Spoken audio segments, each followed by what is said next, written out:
Welcome to the Be Ruthless Show, where we have the conversations that other people don't, the conversations that other people won't. I'm your host, Sam Ruth, and I'm ready to make a lot of noise and disrupt things, ruthlessly. Thanks for being here today. Now let's get to it. Welcome back to the Be Ruthless Show. I'm your host, Sam Ruth, and I am so excited for this episode. Last week, I had a few of the Dear Younger Self authors with me. Today, I have 4 more amazing authors, Chris, Amber, Christy, and Aaron, and we are going to start with Amber. Will you please introduce yourself? Tell us a little bit about you and why this book called to you. Absolutely. Thank you so much, Samantha. I so appreciate you inviting me on here. I love it. So my name is Amber Whitt. I live in the Midwest. I'm 42 years old. I have a almost 11-year-old and a darling husband and our 2 rescue dogs. I am a breast cancer survivor, and I was diagnosed at the age of 32. So that's actually the title of my chapter, 32. I had a new baby at home. We had just lost my mother-in-law to stage 4 cancer about 5 weeks prior to my diagnosis. And there were a lot of trials and tribulations. You know, we were in our 3rd year of marriage, and we had a lot of things coming our way. Being that young at the time of my diagnosis, I was very open and honest and very transparent and shared my journey through social media and through meeting with people. And it had been on my heart for a lot of years to help kind of spread the story, share the story, because so many people at that time, you know, that being that young and having just had a baby, like that was a big shock to a lot of people. So it had been on my heart for a long time to really, how can I get this out to more people, to offer, you know, hope, strength, resilience, support, just unconditional love. So I was very drawn to it just for that simple fact. Dear Younger Self, you know, it was me writing to myself literally at my 10-year mark of being cancer free. Can you believe that? So it was a celebration in itself, but it was a way for me to get my story out there to the masses and just, you know, offer hope, love, support as much as I can. I love that. And that's so interesting. So many people do talk about it after the fact versus when they're going through it. And it's so necessary for people to know that others are here and available. And congratulations, happy 10-year celebration. And thank you for sharing so openly and so bravely about a topic that needs to be discussed. Yes, thank you so much. I really appreciate it. And I agree 100%. It's an uncomfortable, you know, that's an uncomfortable thing to talk about. You know, some people are very, very private about it. Some people are very open about it. But, you know, I just felt called like to really just kind of be vulnerable and be brave and to just share kind of every step of the way. And like I said, just to offer that out to people, because it's a very scary time, you know, when you get a diagnosis like that. So I really appreciate it. Anyone feel like going next? Aaron? Sure. My name is Erin McCahill, and I live in Southern New Jersey.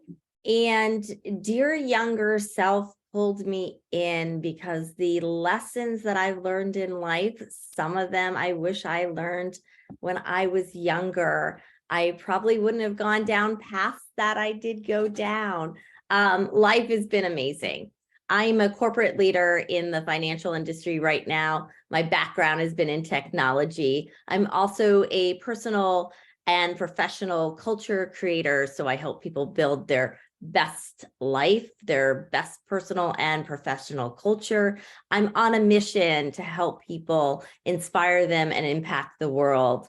I've had an interesting life. I've had a life with amazing experiences, not so great, and everything in between. And I've learned so many lessons, and I want to give back and hopefully inspire people to show them that you can do anything that you set your mind to. So that's why I'm here. Dear Younger Self, just there's something about that title just gives me shivers every time I say it. And there's just so many lessons that I look back at. It's like, if I knew that little nugget, maybe I would have gone a different way. So I'm really excited for my story to come out and so grateful to be here today. Thanks for having me on. We talked about you last week. Erin was supposed to join us and had something come up, but she was actually in Colorado a few weeks ago. She went to school in Fort Collins, where I live, and we went to lunch and we were talking about the title. And I was saying there's something about this book. And we've both been in other books with Kate Butler books, and there's something about this title. It does. It makes me shiver every time I say it and think it. And I just feel something is on the brinks with this one. Like there's something different. And I feel like anyone who hears the title, there's something different about it. It can relate to anyone in the world at any age. And I feel like all of us wrote to a different younger self and interpreted the title differently. So thank you. Thank you for sharing how much it means to you also. We have Chris or Christy who wants to go next. Go ahead, Christy. Okay. First, I had to make sure that I was off of mute because I'm famous for that. Well, thank you for having me on your show. This is actually my very first podcast, so that's exciting. So Dear Younger Self, why did I choose this book? So my life has taken, it's pretty much been a roller coaster. So I was a music educator for 10 years. And I was on top of the world, and my students, they just played at Carnegie Hall in New York City, which was like a big momental moment.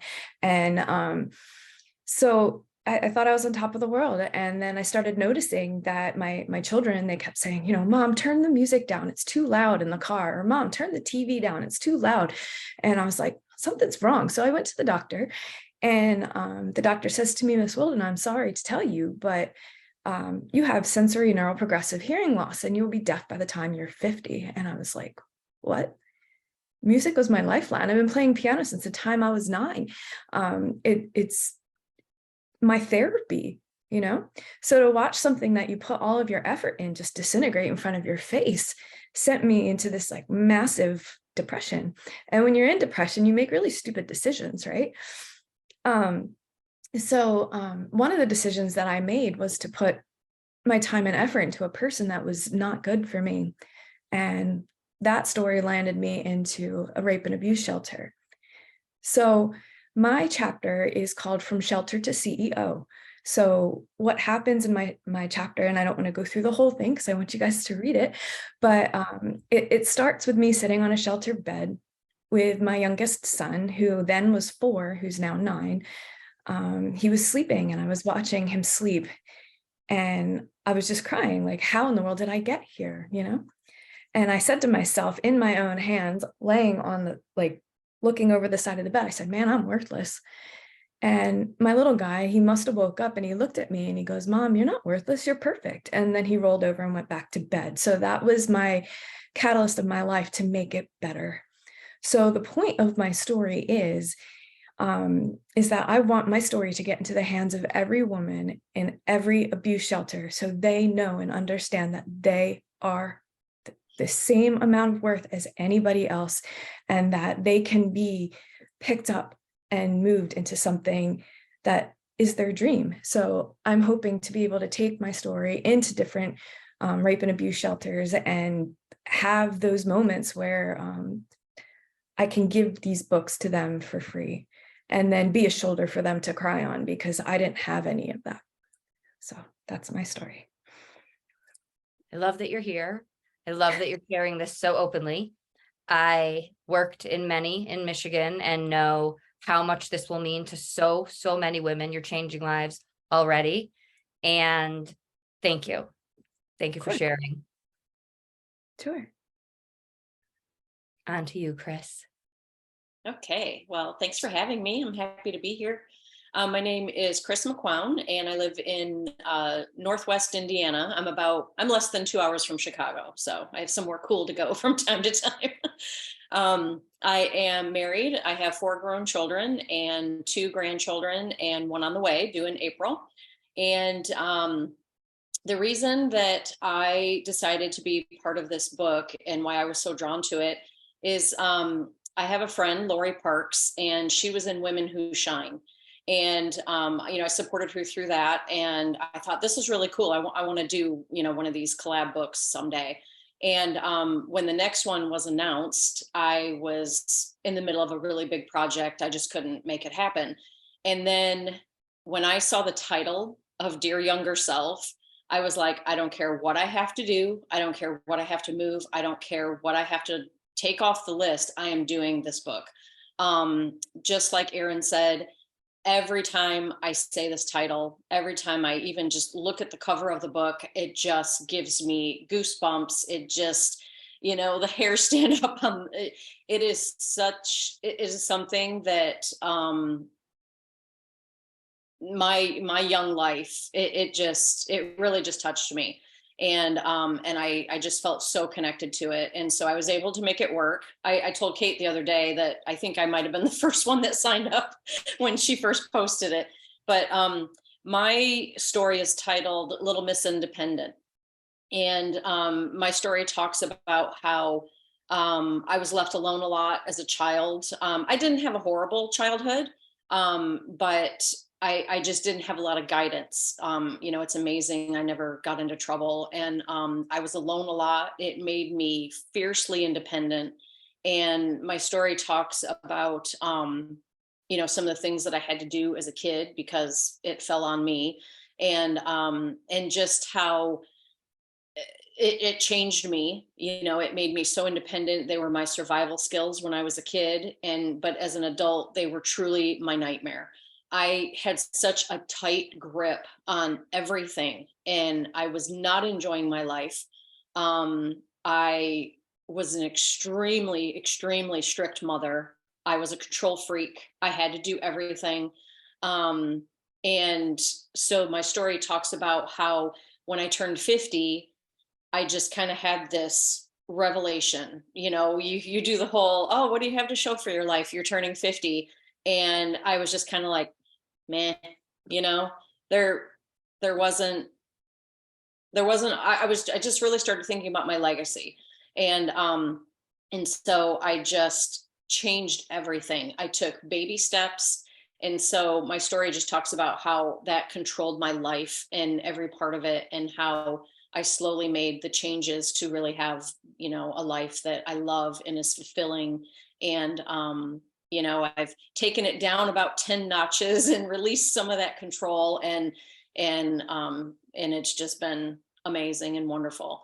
But yeah, I knew I had to be a part of this book. And what's really cool is that I am a best-selling author. I'm a children's book author. And so I've really, really enjoyed this collaboration part and getting to know all of you. And it is so amazing to be around other people that have your same mindset, that, you feed off of them, and it's inspiring. And so I've just been really grateful for the whole process. It's been very, very cool. And I'm very, very excited for Wednesday. There is something different about doing it with a group and having so many other people. I feel like something each of you said is in my chapter as well. And I feel like we'll see that when we get to read each other's, that without talking and saying, let's all say this, we in a way have some sort of common thread. Mm-hmm. Absolutely. Yeah, I agree. Yep. Christy, I want to go back because you also locked yourself out of your office last week and couldn't be here. But I pay more attention now that we have connected to ASL, and the Super Bowl had been on, and I was watching thinking, oh my God, they're doing sign language and somehow we're making progress. And you put up this post that they did not do a great job. To the average viewer, I didn't know that. I thought they made progress and they did an okay job. What do we need to do better? So this has happened twice now at the Super Bowl, where they're like, yes, we're having ASL performers, it's going to be great. And then they introduce them on the beginning and then they're gone. So us as the deaf community, we have to go on either our computer or a separate screen and click a different button, so where we can have our ASL performers next to the English performers, which I think is just totally bogus. I deserve to have my eyes on the same exact screen as my children, right? So yes, there's progress where they have them, but it's still not equal. It's still not equal. Why should I be watching from my tiny phone, which I could barely see the signs as it is, when the rest of my family's watching on our big screen TV? And not only that, our phones were live where the TVs were not. So like our songs didn't match up. So for somebody who's hard of hearing like me, like I needed them to match up. So that way I could have my ASL signer up here and then looking over here at the beautiful Rihanna at the same time. The signs that she was signing were not matching up with what she was singing. So Okay, and so I was already Cowboys fan. Sorry for my Eagles friends who were already upset. So Dak Prescott, Cowboys quarterback, received the Walter Payton Man of the Year award and got booed. So I was at halftime starting my blog because I was disgusted at that display of behavior. So I didn't notice this. I wouldn't have paid, but then Rihanna's also getting critiqued and I'm paying more attention to that.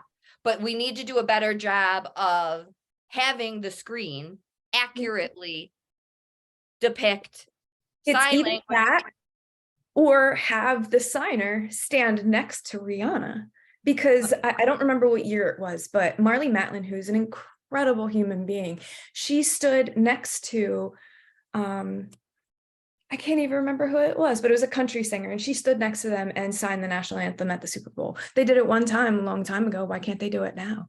Well, now in national anthem standing still, Rihanna all over the stage. It doesn't matter. Do what I do in my theater. Teach your ASL signer the choreography so she can be there and do the exact same thing. She's a shadow interpreter. It would be phenomenal. It would absolutely right. Yeah, yes, that is what we need to do. We need someone like you letting people know it wasn't done well, because I wouldn't have known. I wasn't paying attention. That's an error on my part, but people were. There were people who were glued to the halftime show. Yeah, and I grew up hearing, so I wouldn't have known until 2014 when I went back to school, right? So it's all about education, which is what my theater is all about. I didn't really get into my theater in my introduction, but I created a theater company called Hands Up Silent Theater, and at Hands Up, we encourage the deaf to become more aware of the performing arts and actually come join us. And we also encourage the hearing to learn ASL and interact with deaf peers. And then we put on 100% accessible performances for the deaf and hearing together as one, as it's supposed to be. Thank you for sharing that. That's such an interesting point, because blind doesn't have the same issue. They can hear, and we don't have to add a feature for them to hear. Except for deafblind. That's something that I would like to get into more in my theater, and how you communicate with a deafblind person. It's by tactile signing. So either you're signing into their hands or signing like on a map, like on their back. It's very interesting. It's something that I really want to learn, because I feel like I'm still missing a part of my community. So I want to figure out a way to make them be a part of my theater as well. Thank you so much for sharing. And it's really, really important. And nobody's story is more important than another, but I brought this up last week. And I want people to know that just because we think somebody did a better job, we still need to ask more questions. And I only know this because I've met you and I'm learning from you.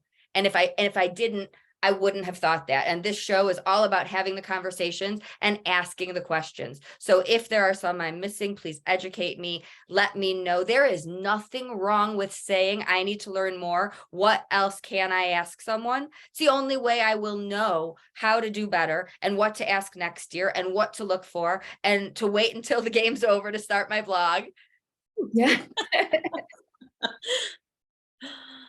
That's funny. Did anyone leave anything out of their bios that we want to add? This is not just about our book. This is about the work we didn't write these books about us. We all want to make a difference in the world and help people. It's really not about our stories. It's our stories making a difference for someone else. I'm really excited about this book because when I was losing my piano, I turned into the only silent activity that I knew, which was reading and writing. So instead of pouring my heart onto my piano, I poured it into my writing. So I decided to go back to school, and I'm getting my master's degree in writing at Southern New Hampshire University right now. And my goal for that is when I turned into reading, I noticed there's not a lot of deaf protagonists in novels at all. And there's some, but not many. So I decided to make it a point to create these protagonists that are differently abled characters. So that way everybody feels represented in a novel somewhere. So I'm excited that I'm working on my thesis novel, which is going to be a thriller. So I'm really excited about that. I love that. I appreciate that because I have a son who is learning disabled, and so there's tons of things in life that he can't see himself in, and it's one of my it's not my next children's book, but it'll be the one after that will be a story about him. So Awesome. I would love to communicate with you about that too. I have an autistic son, and I would love to hear. yeah, absolutely, we're connected, so that's cool. Yeah. Something that I'm really excited about with Dear Younger Self, for me personally, is teenagers. I cannot wait for teenagers to be able to read our words. Teenagers, early 20s, the ones that are just starting out in life, whether they went to college or not. You're starting to look for a life partner. You're starting to just everything is new and it's confusing. I think Erin said it. I would have given anything to have a book like this to read when I was 18, 21, 25 years old. And I guarantee you my life, I would have taken a different path. I have no doubt. Not that my life was horrible, but I definitely would have, done things differently. And, just for someone to say that it doesn't make you cocky or conceited to be bold and to be brave and to speak your truth and to shine your light. I was a very shy, timid kid, and I went with the flow, and I didn't have anybody telling me, hey, you have a bright light inside of you, shine it. And so I'm most excited about teenagers, both boys and girls, and young people who are just starting out in their lives reading our book. And just to piggyback on that, I think what's amazing that we've all done is that we've shown that, we can be vulnerable, right? We can share our stories to the world, and it's okay. And I hope more people see that and share their stories, because you don't know who you're going to connect. You don't know who you're going to inspire. You don't know who you're going to give hope to, right? And there could be people that are doing great, and that story is going to propel them even further in life. Or there might be someone that's struggling, and that's going to help them get unstuck. And I think we've all been brave, and I want people to take that message that it's okay to share, because in today's world, I think there's this perception out there that, you can't share, right? Because there's all this judgment and there's this fear out there, but it's okay. And people need to be comfortable with that. It's okay. I'm proud of all of you for sharing. So thank you for sharing your stories. Absolutely. Back at you. It's so okay. And we have one young man, Mhm. and I'm so grateful that he is bold enough to be doing this. He's 19 or 20 years old, which is going to make the hugest impact in that age group and the people who read his story. It's going to make such a huge difference, because at that age group, for the people who, I have anxiety, I've had it my whole life. I was a good girl. I followed the rules. I didn't make ripples and make waves. And while I didn't care what anybody thought, I didn't care about style or matching or any of I cared what my parents thought. I cared what my teachers thought. I was very sensitive to that. So decisions about my future, decisions about my job, I cared about other people's opinions far too much. And so doing it my own way was a concept when you have so many other people weighing in. So like he's going to make a big impact for people at a time in their life when other people weigh in and we think we have to listen. Mm-hmm. Absolutely. Yeah, the vulnerability and the, bravery, the, just being fully transparent and really just kind of stepping into that, a lot of people just are like, how in the world, how are you okay with sharing such of these like such intimate like details, how are you going to be okay with now like everybody in the world will have access to this very like delicate, intimate, time period of your life. And for me, yes, there is a little bit of that for me, but for me, it was more of, but that's it. Like yes, I did step into that, but I want to be able to share it with people because that is important to me. And for all of us that have done this book, we're all sharing pieces of our lives with the world that, others are going to look at it and go, oh my gosh, wow, like you can share these things. You can be open and honest with people. A lot of us walk around with, this huge wall built up and pretend that everything's fine and dandy and oh, it's great and oh, rainbows and oh, all the things. And, inside we might be suffering or we might be going through a really challenging time.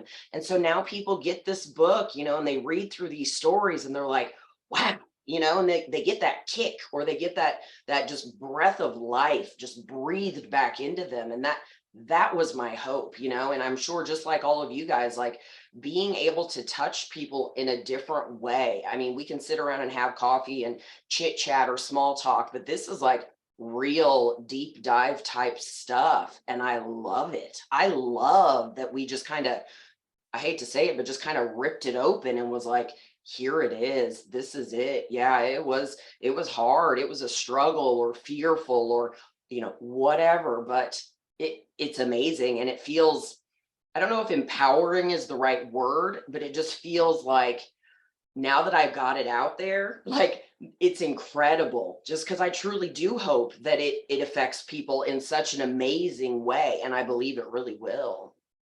Mhm. It's real life. Absolutely. I don't Yeah, know. I can see it, It's not, Amber. it does for the most part. I will say that my mother-in-law didn't love my first book experience. I didn't hear from her. I heard from my sister-in-law, but like the majority of feedback is amazing, but I don't know if any of you had somebody critique or debate or edit your feelings, but it can happen. That stuff, I don't care, but it does happen. I have to be honest and say, I think I told you this, Amber, when we talked about faces of mental illness. Like my anxiety is hard for my dad to understand, to relive, to hear about my childhood through my eyes. So when that book came out, like he was calling me kind of to edit it, which I get, like that it's difficult for him. So it isn't just out to the world and that's the end of it. There are some people who might not love it. Oh yeah, I was gonna say I can imagine, there are going to be people that have things to say about it, and I'm okay with that. I've wrapped my head around it. I've even had a few people that knowing what I'm writing about and knowing, the process, and a lot of people like they kind of lived it. I mean, people that were close to me, and especially people that I was friends with social media and all of that, like they followed that journey with me. It's just interesting because everybody has their own opinion, everybody has their perception of, well, why didn't you do this, or what about that, or why this, or why, and I had to just kindly deflect people and just smile and just kind of say, I did what was best for me at that time. I did what was best for my health, my family. There was a lot of hard decisions, and you kind of, for me, I'm just going to have to take things with a grain of salt, right? And I don't know how I say it the same every time, but like my way of living, my way of healing, my truth is never meant to hurt anyone else. but like, this is my life. This is how I had to get through it. This is my reality. It's never intentionally meant to hurt anyone else. It might, Yeah. there's plenty of things I didn't do for a long time after losing my husband. And people didn't like that. And I know that. So is this your first book, Christy? Mhm. And it's a big story. Yeah. Yeah. What gets you through any critique or anyone who doesn't get it are the people who get it, and the people who reach out with you changed my life. Your story, literally, I read this at the worst moment, and things along those lines. And you don't know or expect, and Kate does, right? Like, we all reach out to Kate when we get these amazing messages, and she's expecting this for us. She knows, and that's why she wants us to share our stories. She's so amazing at every little detail, helping pick a title, and she knows and is never surprised. And we are, but they come, and they come like, if you get a negative something, a positive is there 30 seconds later to balance it.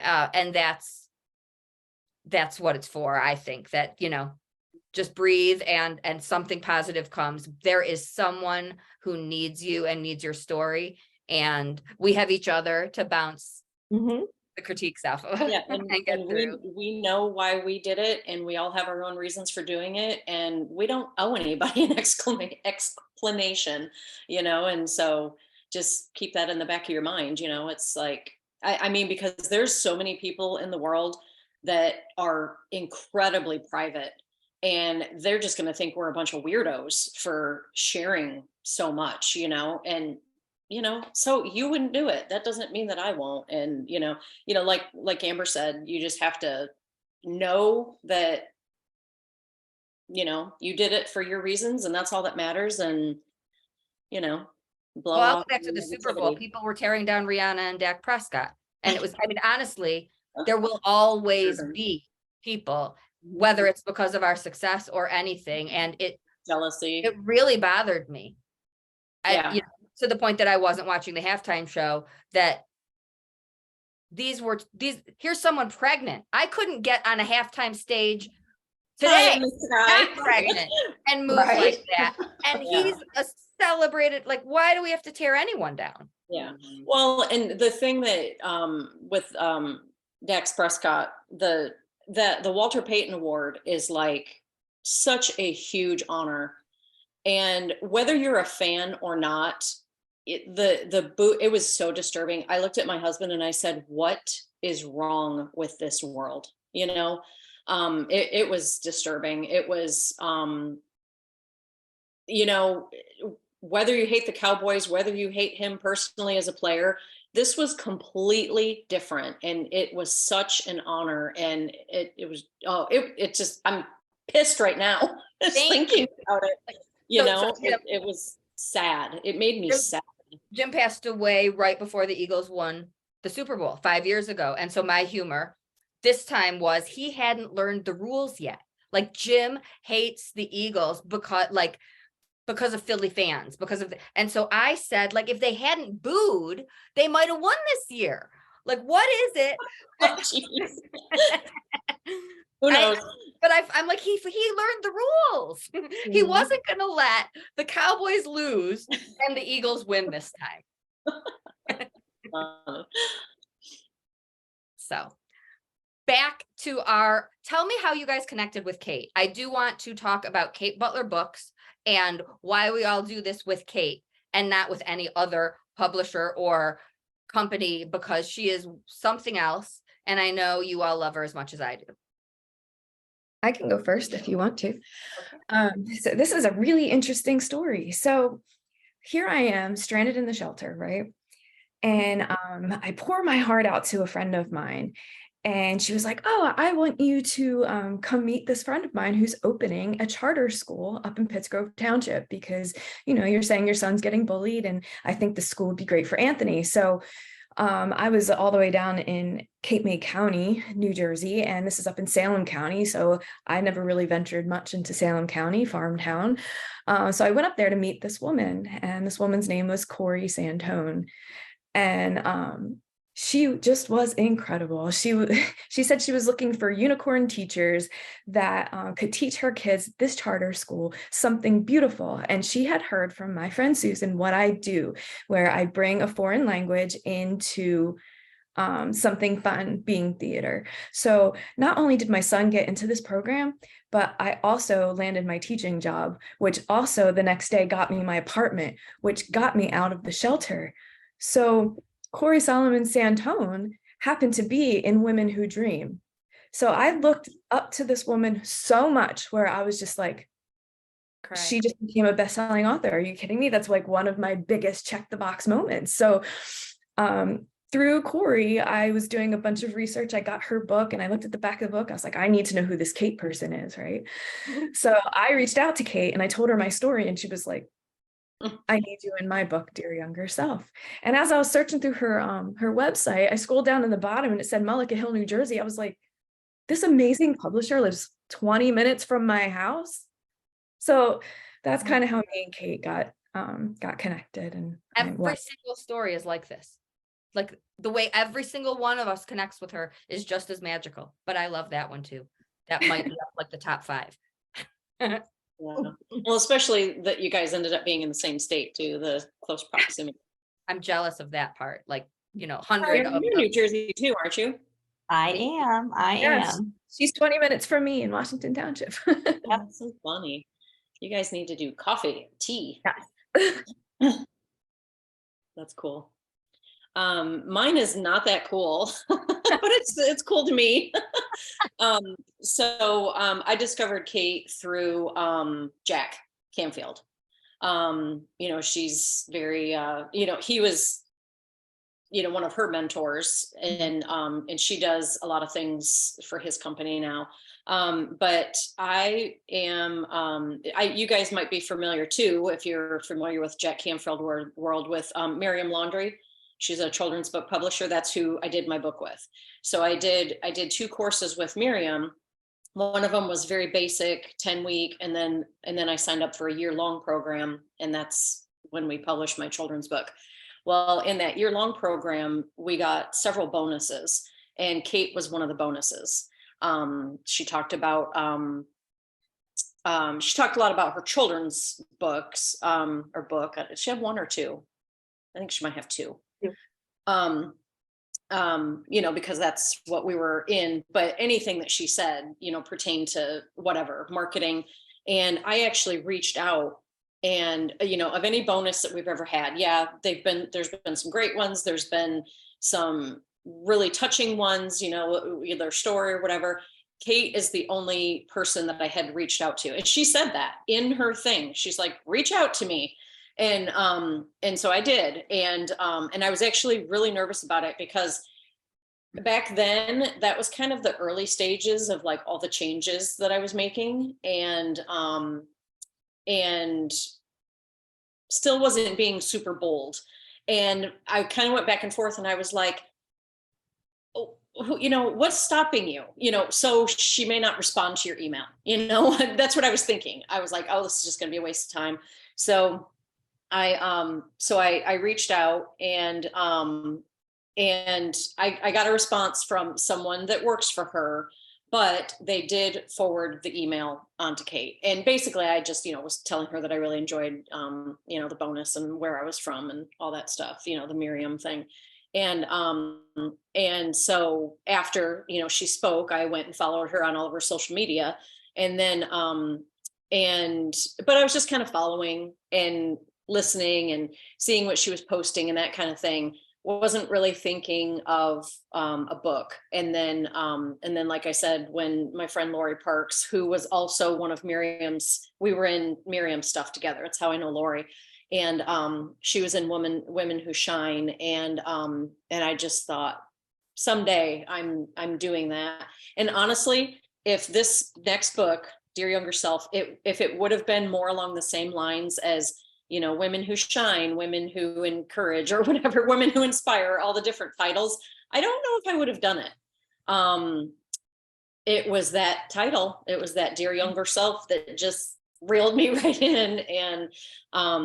And so yeah, it's just, and it's one of those things where it's just that, I think you were saying that, Sam, just, like something can turn into something else. And this, this connection might not pan out now, but, and now if you think about it, I have 29 new friends.